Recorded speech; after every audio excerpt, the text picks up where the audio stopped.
नमस्ते बच्चों। आज की वीडियो में हम कुछ परिभाषाएं और उनके एग्जाम्पल करेंगे। प्रश्न है, निम्न को उदाहरण सहित समझाइए।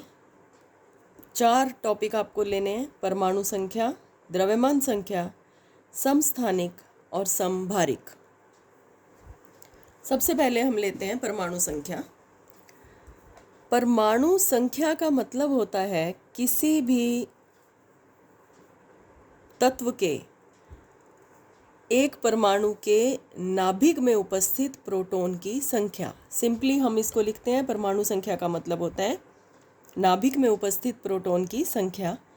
इसको कैपिटल Z से दर्शाते हैं। सूत्र बनता है परमाणु संख्या Z बराबर परमाणु के नाभिक में प्रोटॉन की संख्या। अब आपको पता है, ये बात शुरू से काफ़ी सालों से पता चल गई थी स्टार्टिंग में कि प्रोटॉन और इलेक्ट्रॉन की संख्या बराबर होती है, क्योंकि नाभिक परमाणु हमेशा उदासीन होता है। इसलिए जितनी परमाणु संख्या होगी उतने ही नाभिक में प्रोटॉन होंगे, या हम कहें कि उतने ही इलेक्ट्रॉन भी होंगे। तो परमाणु संख्या बराबर नाभिक में प्रोटॉन की संख्या, और यदि परमाणु उदासीन है तो उतने ही इलेक्ट्रॉन होंगे। उदाहरण, सोडियम के नाभिक में 11 प्रोटॉन होते हैं, अतः सोडियम की परमाणु संख्या बराबर 11। नेक्स्ट है द्रव्यमान संख्या। द्रव्यमान को हम साधारण भाषा में, आम बोलचाल की भाषा में भार के नाम से जानते हैं। तो भार किन किन परमाणुओं के कणों से, किन किन अवपरमाणविक कणों से भार बनता है? भार बनता है 2 अवपरमाणविक कणों से, प्रोटॉन और न्यूट्रॉन। ये दोनों नाभिक में स्थित होते हैं। तो नाभिक में उपस्थित प्रोटॉन और न्यूट्रॉन की कुल संख्या, प्रोटॉन और न्यूट्रॉन को मिला करके न्यूक्लियॉन कहा जाता है, न्यूक्लियॉन्स। जो पेंसिल होता है आपके सामने, वो आपको लिखना नहीं होता है एग्ज़ाम में, कॉपी पर लिख लिया करो पेंसिल से। याद रखने के लिए बहुत बढ़िया होता है। इस पर कोई अन्य प्रश्न पूछा जा सकता है, लेकिन इस प्रश्न में आपको लिखने की ज़रूरत नहीं है। तो नाभिक में उपस्थित प्रोटॉन और न्यूट्रॉन की कुल संख्या या नाभिक में उपस्थित न्यूक्लियॉन्स की कुल संख्या को द्रव्यमान संख्या कहते हैं। दोबारा बता रही हूँ कि द्रव्यमान, जो भार या द्रव्यमान होता है, वो प्रोटॉन और न्यूट्रॉन के कारण ही होता है। इसे कैपिटल A से दर्शाया जाता है। मास नंबर, इसे कैपिटल A से दर्शाया जाता है। द्रव्यमान संख्या A बराबर प्रोटॉन की संख्या Z प्लस न्यूट्रॉन की संख्या N। पीछे हमने किया, प्रोटॉन की संख्या को Z से दर्शाते हैं। तो A बराबर क्या हो गया? A बराबर Z प्लस N, प्रोटॉन की संख्या और न्यूट्रॉन की संख्या। उदाहरण लिया है हमने, सोडियम के नाभिक में 11 प्रोटॉन और 12 न्यूट्रॉन होते हैं, अतः सोडियम की द्रव्यमान संख्या A बराबर Z प्लस N। Z की जगह 11, न्यूट्रॉन होते हैं 12, तो सोडियम के लिए A बराबर हो जाएगा 23, द्रव्यमान संख्या 23। यहाँ पर एक बात और आपको सीखनी है। किसी भी तत्व का, ये कहलाता है किसी तत्व का संकेत। प्रतीक और संकेत दोनों अलग अलग बातें। प्रतीक तो बस को करने के लिए एक सिंबल होता है। तो किसी भी तत्व को जिसका प्रतीक X है, उसके पाँव में उसकी परमाणु संख्या लिखी जाती है, उसके सिर पर उसकी द्रव्यमान संख्या लिखी जाती है। परमाणु संख्या और द्रव्यमान संख्या, इस प्रकार से इनको लिखा जाता है। अब इसको टोटल कहते हैं संकेत। तो जब भी कभी लिखना हो, मान लीजिए सोडियम के लिए हमें लिखना हो, तो कैसे लिखेंगे? सोडियम का प्रतीक Na, पहले प्रतीक लिखा जाता है, पाँव में उसकी परमाणु संख्या 11 और सिर के ऊपर उसकी द्रव्यमान संख्या 23। इस प्रकार से इसका संकेत लिखा जाएगा सोडियम का, ये द्रव्यमान संख्या। नेक्स्ट हम करते हैं समस्थानिक। समस्थानिक के बारे में अगर आपको ध्यान हो, आप फर्स्ट चैप्टर में भी पढ़ चुके हैं। फर्स्ट चैप्टर में हमने समस्थानिक की परिभाषा आपको करवाई थी, वहाँ पेंसिल से करवाई थी, क्योंकि उस समय वहाँ पर परिभाषा करनी ज़रूरी नहीं थी। मैं आपको एक बार दिखाती हूँ हमने कहाँ की थी, आपको थोड़ा याद आएगा। यहाँ हमने की थी लेक्चर 11 के पहले भाग में। समस्थानिक एक ही तत्व के भिन्न भिन्न परमाणु होते हैं जिनके परमाणु क्रमांक तो समान होते हैं किंतु परमाणु द्रव्यमान या द्रव्यमान संख्या भिन्न भिन्न होती है। उदाहरण हमने कार्बन के, हाइड्रोजन के, क्लोरीन के समस्थानिक देखे थे। जैसे कि कार्बन परमाणु क्रमांक 6 और परमाणु ये जो द्रव्यमान है वह 12, 13 और 14 हो सकता है। तो इस प्रकार से अब हमें समस्थानिक की डिटेल पढ़नी है, तो इसको देखेंगे। परिभाषा वही है, समस्थानिक एक ही तत्व के भिन्न भिन्न परमाणु हैं जिनकी परमाणु संख्या Z तो समान होता है परंतु द्रव्यमान संख्या A भिन्न होती है। दूसरे शब्दों में अब आप याद करें, परमाणु संख्या प्रोटॉन की वजह से थी तो प्रोटॉन की संख्या समान होगी। द्रव्यमान संख्या प्रोटॉन और न्यूट्रॉन दोनों की वजह से थी तो न्यूट्रॉन की संख्या भिन्न होती है। दूसरे शब्दों में समस्थानिकों के नाभिक में प्रोटॉन की संख्या समान होती है जबकि न्यूट्रॉन की संख्या भिन्न भिन्न होती है। अब इसके एग्जाम्पल देखते हैं। कार्बन के 3 समस्थानिक हैं, कार्बन 12, कार्बन 13 और कार्बन 14। इनको इसी प्रकार से बोला जाता है। अब इनमें प्रोटॉन, इलेक्ट्रॉन और न्यूट्रॉन की संख्या देखते हैं तो हम तुलना भी कर पाएंगे। प्रोटॉन तीनों के पाँव में 6 लिखा है। परिभाषा भी यही बताती है कि प्रोटॉन की संख्या समान होती है। प्रोटॉन 6 हैं तो इलेक्ट्रॉन तो 6 होंगे ही क्योंकि परमाणु उदासीन होता है। न्यूट्रॉन, तो यहाँ देखिए न्यूट्रॉन की संख्या कैसे निकाली जाती है। ये है सिर्फ प्रोटॉन की संख्या, ये है प्रोटॉन प्लस न्यूट्रॉन की संख्या। तो 12 में से 6 को माइनस करेंगे तो 6 न्यूट्रॉन, 13 में से 6 माइनस करेंगे 7 न्यूट्रॉन और 14 में से 6 माइनस करेंगे तो 8 न्यूट्रॉन। समझिए, समस्थानिक एक ही तत्व के वे भिन्न भिन्न परमाणु जिनके परमाणु क्रमांक समान परंतु परमाणु भार अलग अलग या द्रव्यमान संख्या अलग अलग। दूसरी परिभाषा, एक ही तत्व के वे भिन्न भिन्न परमाणु जिनमें प्रोटॉन की संख्या तो समान होती है परंतु न्यूट्रॉन की संख्या अलग अलग होती है, उन्हें कहा जाता है समस्थानिक। ठीक है, तो इस तरह से यहाँ पर आपने क्या सीखा।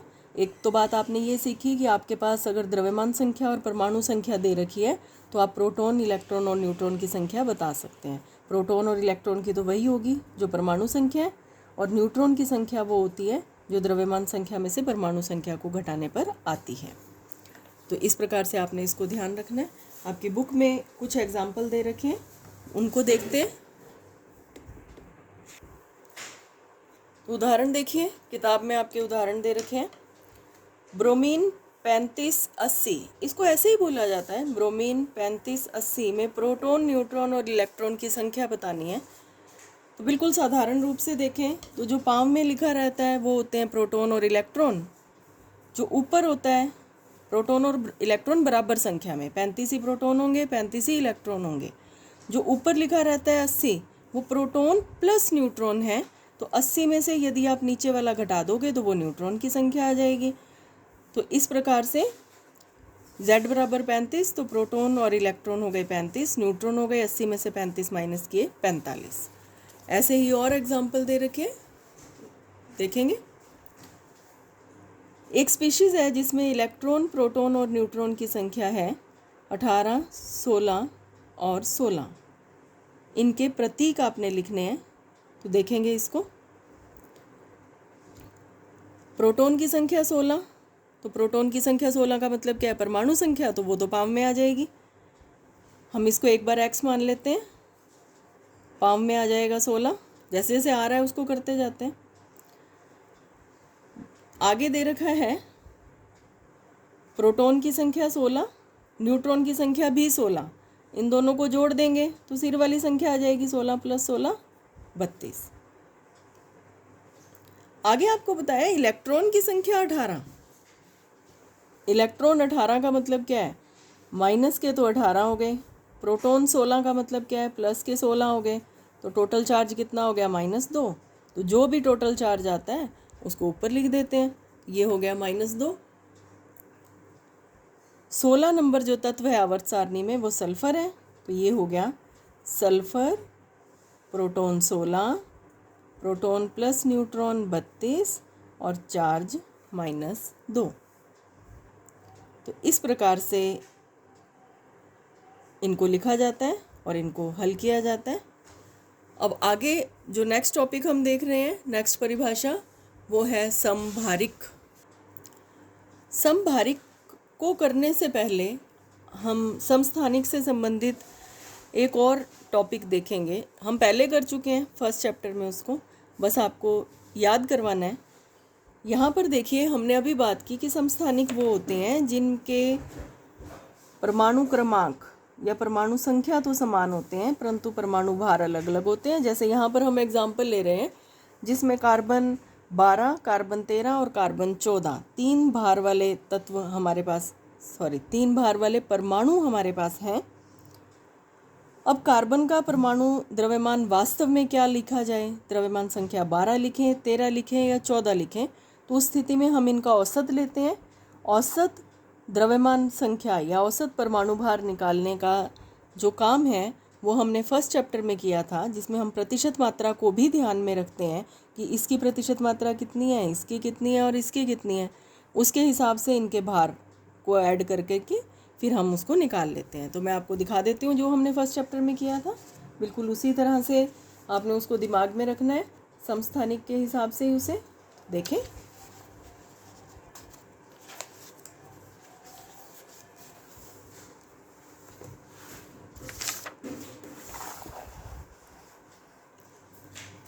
औसत परमाणु द्रव्यमान, ये आपके क्वेश्चन था 1.9 जिसमें क्लोरीन का औसत परमाणु द्रव्यमान निकालना था।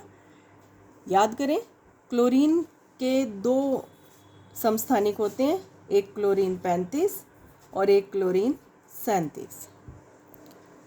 हमने क्या किया था, क्लोरीन 35 की प्रतिशत मात्रा ये थी 75.77%।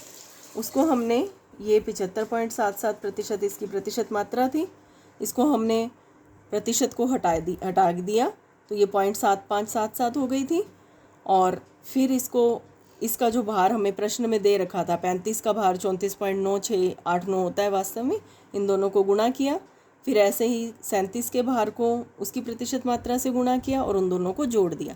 तो यहाँ पर मैं आपको ये बताना चाह रही हूँ कि समस्थानिकों के भार अलग अलग होते हैं और उनका औसत परमाणु द्रव्यमान हमें निकालना होता है या उसी को लिखा जाता है। अब हम देखते हैं समभारिक। नाम से ही स्पष्ट है, जिनके परमाणु द्रव्यमान एक जैसे होंगे, द्रव्यमान संख्या या परमाणु भार समान होंगे, उन्हें हम समभारी कहते हैं। भिन्न भिन्न तत्वों के परमाणु अंतर करते जाएंगे। समस्थानिक एक ही तत्व के भिन्न भिन्न परमाणु थे, ये भिन्न भिन्न तत्वों के परमाणु हैं जिनकी द्रव्यमान संख्या तो समान होती है परंतु परमाणु संख्या अलग अलग होती है। एग्जाम्पल लेते हैं, कार्बन परमाणु क्रमांक 6, नाइट्रोजन परमाणु क्रमांक 7, लेकिन दोनों का भार समान है 14। अब इनके प्रोटॉन, न्यूट्रॉन और इनकी संख्या में तुलना देखते हैं। तो देखो, पाँव में 6 मतलब इसके प्रोटॉन 6, पाँव में 7 मतलब इसमें प्रोटॉन 7। न्यूट्रॉन कैसे निकालते हैं, दोबारा देखो, द्रव्यमान संख्या में से परमाणु संख्या घटा दो, 14 में से 6 गए 8, कार्बन 14 में 8 न्यूट्रॉन और न्यूट्रॉन 14 में से 7 गए 7 न्यूट्रॉन। प्रोटॉन प्लस न्यूट्रॉन को जोड़ के देखो, 6 + 8 14, 7 + 7 14। तो इसका मतलब क्या हुआ, समभारिक। ये दोनों समभारिक हैं जिनके परमाणु क्रमांक तो अलग अलग रहेंगे या परमाणु संख्या अलग अलग रहेगी, लेकिन द्रव्यमान संख्या या परमाणु भार समान होंगे। तो ये होते हैं समभारिक और हमने उसके एग्जाम्पल भी किए। तो आपको ये परिभाषाएं और उनके उदाहरण अच्छी तरह से करने हैं। अब आपको एक बात और बता रहे हैं, आपकी बुक में ये वाला जो चैप्टर है, टॉपिक है, वो चैप्टर 2 के पेज नंबर 34 पर दे रखे हैं। ये चारों टॉपिक, परमाणु संख्या, द्रव्यमान संख्या, समस्थानिक और समभारिक। मेरी आपको यह सलाह रहेगी, मैंने आपको काफ़ी परिभाषाएं, एग्जाम्पल डिटेल में करवाने की कोशिश की है। कॉपी पर आपको उतना ही लिखना है, परीक्षा में भी उतना ही लिखना है, लेकिन आपको ये 2 कॉलम ज़रूर पढ़ लेने चाहिए, क्योंकि इनमें कुछ और एग्ज़ाम्पल आपको मिलेंगे, कुछ और डिटेल में बातें आपको मिलेंगी। बहुत टू द पॉइंट और बढ़िया लिखा हुआ है, इसलिए आपको कह रही हूँ कि आपको बुक में से ये दोनों पैराग्राफ पढ़ लेने चाहिए और जितने मैक्सिमम एग्ज़ाम्पल आप कर सकते हैं उनको आपको करना चाहिए। जैसे कि यहाँ पर हमने आपको समभारिक में कार्बन 14 और नाइट्रोजन 14 का एग्ज़ाम्पल करवाया। ऐसे ही समस्थानिक में आपको एग्ज़ाम्पल कार्बन का करवाया है 12, 13, 14, जबकि यहाँ पर आपको और एग्ज़ाम्पल मिलेंगे, हाइड्रोजन के एग्ज़ाम्पल मिल जाएंगे, क्लोरीन का एग्ज़ाम्पल मिल जाएगा। इस तरह कुछ और एग्ज़ाम्पल भी आपको मिलेंगे, कुछ और बातें भी आपको मिलेंगी, तो ये दोनों पैराग्राफ आपको पढ़ लेने चाहिए। Thank you.